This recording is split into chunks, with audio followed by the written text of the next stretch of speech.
আজ আমি, বাবা আর ভাই আমরা ৩ জনে যাচ্ছিলাম ডোমজুড়ের নান্নার পঞ্চানন্দ শিব ঠাকুরের মন্দিরে।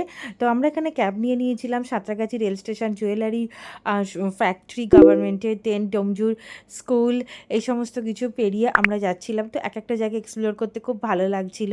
আর এটা ছিল জনকল্যাণ শিবির। এখানে যাওয়ার জন্য বেস্ট অপশান হলো K11 বাস, যেটা রবীন্দ্র সদন বা এক্সাইড থেকে ছাড়ে কলকাতাবাসীদের জন্য। আর যারা হাওড়ায় আছো তারা সেকেন্ড ব্রিজ বা টোল ট্যাক্স বা সাঁতরাগাছি, ক্যারি রোড, বেলেপোল, এখান থেকে বাসটা যায়, উঠে পড়তে পারো। আর তাছাড়াও 63 বাস স্ট্যান্ড বাস আছে একটা হাওড়া স্টেশন থেকে, তো ওই বাসটাতেও আসা যেতে পারে।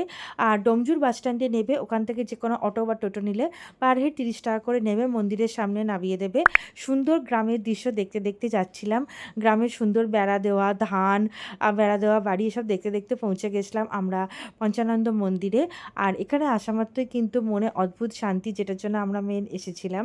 আর তো এখানে এসে মনটা খুবই ভালো লাগছিল। বাইরে রাধাকৃষ্ণের মন্দির আছে, সুন্দর মার্বেল দিয়ে বাঁধানো, উপরে একটা গণেশ ঠাকুরের ছোট্ট মূর্তি বসানো আছে। তো আমরা মন্দিরে ঢুকে প্রথমে একটু বসে নিয়েছিলাম। আর এখানে মন্দিরের পুজোটা হয় বেলা 1টা থেকে। তার আগে চাইলে তোমরা আগে নিজেদের পুজোটা দিয়ে নিতে পারো, বাট মন্দিরের পুজো ঘন্টা বাজিয়ে খুব সুন্দর করে 1টা থেকে হয়। সামনেই একটা পুকুর আছে, সেই পুকুরে নেমেছিলাম। আমি তো সামনে সিঁড়িটাতে পা ভিজিয়েছিলাম, এই প্রথম আমি পুকুরে পা ভেজালাম। আশপাশটা দেখতে খুবই ভালো লাগছিল।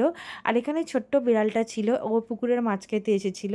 তো জীবনে প্রথমবার পুকুরে পা ভিজিয়ে আমার খুব ভালো লাগছিল, কারণ পুকুর পাড়ের সিঁড়িগুলো এতটা পিচ্ছিল হয় যে প্রায় পড়ে যাওয়ার মতো সম্ভাবনা থাকে। বাট এখানে কিন্তু খুবই সুন্দর করে মেনটেন করা হয়েছে, প্রচুর কচি কাচারা এখানে চান করছিল আর চেঁচামেচি করছিল। জায়গাটাতে কিন্তু খুব সুন্দর মনে শান্তি পাওয়া যায়। আর এখানে কিন্তু ছোট ছোট জানোয়ার প্রচুর আছে, ছাগল ছানা এখানে সব ছেড়ে দিয়ে গেছে, গরুও আছে, মানে প্রচুর জন্তু জানোয়ার আছে। আর ওখানে ধূপ দেওয়ার জন্য জায়গা। বাবা পঞ্চানন্দর এখানে দুদিকে দুটো ঘোড়া আছেন।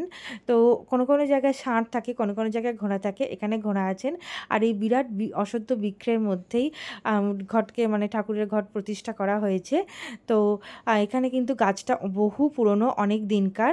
আর এখানে কিন্তু দুটো ঠাকুর আছে, একজন হচ্ছেন সীতা মা আর গোপাল ঠাকুর। এখানে ছেলে হলে গোপাল ঠাকুর দেন, আর মেয়ে হলে সীতা মাকে দেন। আর তাছাড়াও খুব সুন্দর সুন্দর ছোট ছোট কাঠের ঘোড়া আছে, ওই কাঠের ঘোড়াগুলোকে দেওয়া হয় যখন কারোর মানত পূরণ হয়ে যায় তখন। এখানে আমরা পুজো দিয়ে নিয়েছিলাম। আর এখানে আমাদের পুজো দেওয়ার জন্য তোমাদের যাদের নামে পুজো দেবে প্রত্যেকে নামে তোমাদের 11 টাকা করে সংকল্প করতে হবে, প্লাস দক্ষিণাটা নিজের মতন করে দিয়ে আমরা টোটাল 70 টাকা দিয়েছিলাম। আর এখানে মাটি আছে, এই মাটিটা তোমরা যদি বাড়িতে নিয়ে এসে স্নানের